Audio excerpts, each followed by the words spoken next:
இன்னைக்கு எத பத்தி வீடியோனா, பெஸ்ட் 4 எலக்ட்ரிக் வெஹிக்கிள பத்தி பார்க்க போறோம். இதுல நம்ம என்னென்ன கம்பெனிலாம் பார்க்குறோம்னா, ஃபர்ஸ்ட்டு வந்து ஓலா,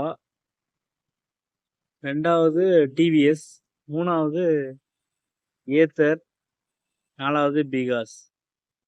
இதுல மார்க்கெட் படி பார்த்தீங்கன்னா, ஏத்தர் ஃபர்ஸ்ட் இருக்கு, டிவிஎஸ் செகண்ட் இருக்கு, ஓலா தேர்ட் இருக்கு, பிகாஸ் எனக்கு கரெக்ட்டா தெரியல. ஆனா தேர்டுக்கு அப்புறம் தான் இருக்கு. என்னுடைய பாயிண்ட் ஆஃப் வியூ பார்த்தீங்கன்னா, நான் வந்து பிகாஸ் தான் ஃபர்ஸ்ட்டுன்னு சொல்லுவேன். செகண்ட் வந்து டிவிஎஸ் சொல்லுவேன். தேர்டு ஏத்தர் சொல்லுவேன். ஃபோர்த்து ஓலா சொல்லுவேன். இதில நம்ம ஃபர்ஸ்ட்டு இப்போ ஓலாலருந்து பார்ப்போம். ஓலா பைக் எப்படின்னா, பைக் வந்து நல்லா ஸ்பீடா போகுது. ஓரளவு பார்க்க நல்லா தான் இருக்கு லுக்லாம். நெறைய கொஞ்சம் அப்டேஷன்லாம் பண்ணியிருக்காங்க. 8 இயர்ஸ் வாரண்டி தராங்க. Car 80,000 kilometres. கஸ்டமர் எப்படி கேளுங்கன்னா, நீங்க வந்து இயர் இயர் வாரண்டி கேளுங்க. கிலோமீட்டர் வாரண்டி வேண்டாம். ஏன்னா, எனக்கு தெரிஞ்சு எந்த எலக்ட்ரிக் வண்டிலயும் கிலோமீட்டர் கரெக்ட்டா ஓடுற மாரி தெரியல. எல்லாமே எக்ஸ்ட்ரா தான் ஓடுது. அதனால வேண்டாம். அ ஓலா வந்து சர்வீஸ்க்குல கொஞ்சம் ப்ராப்ளம் இருக்கு. அதையும் சொல்லி ஆவணும். அ இது வந்து உங்களுடைய ஓன் ரிஸ்க்ல தான் நீங்க வாங்க போறீங்க. நான் என்ன இருக்குங்கிறத மட்டும் தான் சொல்றேன். அ அடுத்து வந்து நம்ம டிவிஎஸ் பார்ப்போம். டிவிஎஸ் எலக்ட்ரிக் வெஹிக்கிள் எப்படின்னா, வண்டி லுக்கு நல்லாருக்கு. அப்படியே ஜூபிட்டர் மாரி இருக்கு. ஓரளவு 100லேருந்து 110க்குள்ள மைலேஜ் கிடைக்கிது. நான் ரியல் டைமா கேட்டது தான் உங்களுக்கு சொல்றேன். அ வண்டி வந்து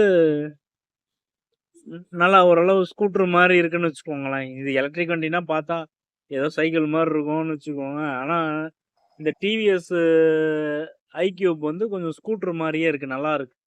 நல்லா பக்காவா போட்டிருக்காங்க. அ இவங்களும் 5 இயர்ஸ் என்னமோ வாரண்டி குடுக்குறாங்க.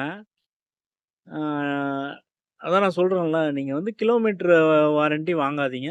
இயர் வாரண்டி வாங்குங்க. ஓகேவா? அ அதுக்கப்புறம் வந்து யாருக்கு எலக்ட்ரிக் பைக்னா, 15,000 கிலோமீட்டருக்கு மேல ஓட்டுறவங்களுக்கு தான் எலக்ட்ரிக் பைக்கு பெஸ்ட்டு.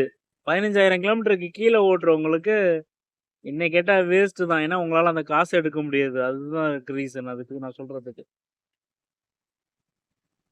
அதுக்கப்புறம் நம்ம செகண்ட் இப்ப என்ன பார்க்க போறோம்னா, ஏத்தர் பார்க்க போறோம். ஏத்தர் வந்து ஒரு நல்ல வண்டி தான். நல்ல ஸ்பீடு போகக்கூடிய வண்டி.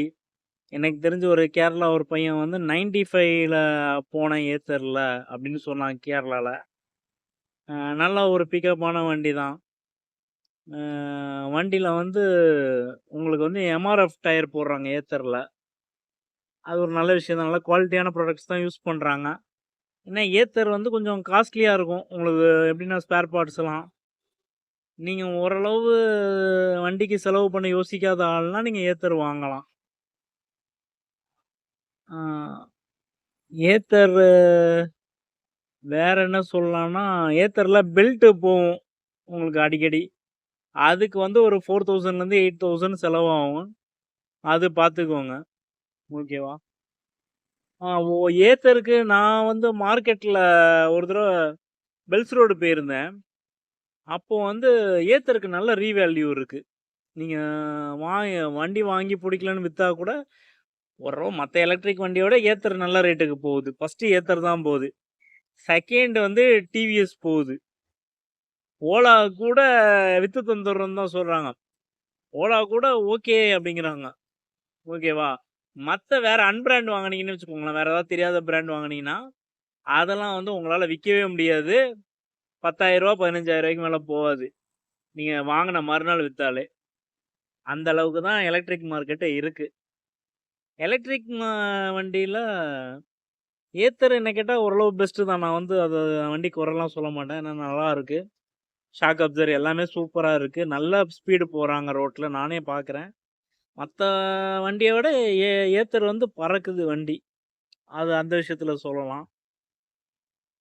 மத்தபடி எலக்ட்ரிக் வண்டில சர்வீஸ் மட்டும் பார்த்துக்கோங்க. சர்வீஸ் நல்லா இருக்கா? ஏற்கனவே வண்டி வாங்குனவங்க கிட்ட விசாரிச்சுட்டு, அதுக்கப்புறம் அந்த சென்டர்ல நீங்க வாங்கிக்கோங்க. அதுக்கப்புறம் பார்த்தீங்கன்னா, பிகாஸ். பிகாஸ் வந்து ஒரு நல்ல வண்டிங்க.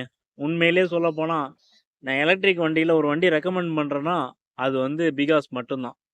ஏன் பிகாஸ் ரெக்கமெண்ட் பண்றேன்னா, நான் ரியல் டைமா ஒரு ஸ்விக்கி ஓட்டுனவரு 50,000 கிலோமீட்டர் ஓட்டியிருக்காரு. ஓகேவா? அந்த அளவுக்கு ஒரு தரமான வண்டி. நல்ல அலுமினியம் பாடி எல்லாமே. அலுமினியம் பாடில நல்ல ஸ்டீல் பாடி. உங்களுக்கு நல்ல குவாலிட்டியா இருக்கு. பிகாஸ் வந்து எப்படின்னா, நல்லா இருக்கு. நல்ல குவாலிட்டியா இருக்கு. உங்களுக்கு நல்ல லாங் லாஸ்டிங்கா இருக்கு. ஓரளவு நல்ல ஃபீட்பேக் இருக்கு ரியல் டைமா. ஓட்டுறவங்கலாம் வந்து ஓரளவு நல்ல சார்ஜ் நிக்குதுங்கிறாங்க. ஒரு ஒரு 6 மாசம் யூஸ் பண்ணா கூட அந்த அளவுக்கு இல்ல. கொஞ்சம் கம்மியா தான் மைலேஜ் குறையுது. ஒரு 5 கிலோமீட்டர்ஸ் அந்த மாரி தான் குறையுது. நல்லா இருக்கு அப்படிங்கிறாங்க. சர்வீஸும் ஓரளவு பரவால்ல. நல்லா ஜெர்மன் மோட்டர், போஸ்ச் மோட்டர் போடுறாங்க. ஜெர்மன் மோட்டர் வந்து உங்களுக்கு சொல்லப்போனா ஒரு 10 வருஷத்துக்கு ப்ராப்ளமே வராது எனக்கு தெரிஞ்சு. நல்லா 10 வருஷம் ஓடக்கூடிய ஒரு மோட்டர்னா, அது ஜெர்மன் மோட்டர் தான் வேர்ல்ட்லயே. அதனால குவாலிட்டி வைஸா பார்த்தா பெஸ்ட்டா இருக்கு. பேட்டரியும் பேக்கப்பும் நல்லா இருக்கு. பிகாஸ பொறுத்தவரைக்கும். இது ஒரு நல்ல வண்டி தான். லுக்கும் ஓரளவு ஓகே. ஓரளவு ஸ்கூட்டர் மாரி இருக்கு பார்க்கறதுக்கு. ஓகேவா? சில வண்டிலாம் வந்து எலக்ட்ரிக் வண்டியில பார்த்தீங்கன்னா, சைக்கிள் மாரி இருக்கும். அது எந்த வண்டின்னு சொல்ல விரும்பல. அது உங்களுக்கு எந்த வண்டி அந்த மாரி தெரியுதோ, நீங்க அத நெனச்சுக்கோங்க அவ்வளோதான். ஓகேவா? அ இந்த வீடியோல உங்களுக்கு ஏதாவது டவுட்ஸு, வேற ஏதாவது வீடியோ உங்களுக்கு போடணும்னா, ஏதாவது இத பத்தி தெரியணும்னா, நீங்க கமெண்ட்ஸ்ல போடுங்க. அந்த வீடியோவும் ஃபியூச்சர்ல போடுறேன். அ இந்த வீடியோவ லைக் பண்ணுங்க, ஷேர் பண்ணுங்க, சேனல சப்ஸ்கிரைப் பண்ணுங்க. வாழ்க தமிழ்! வளர்க தமிழ்!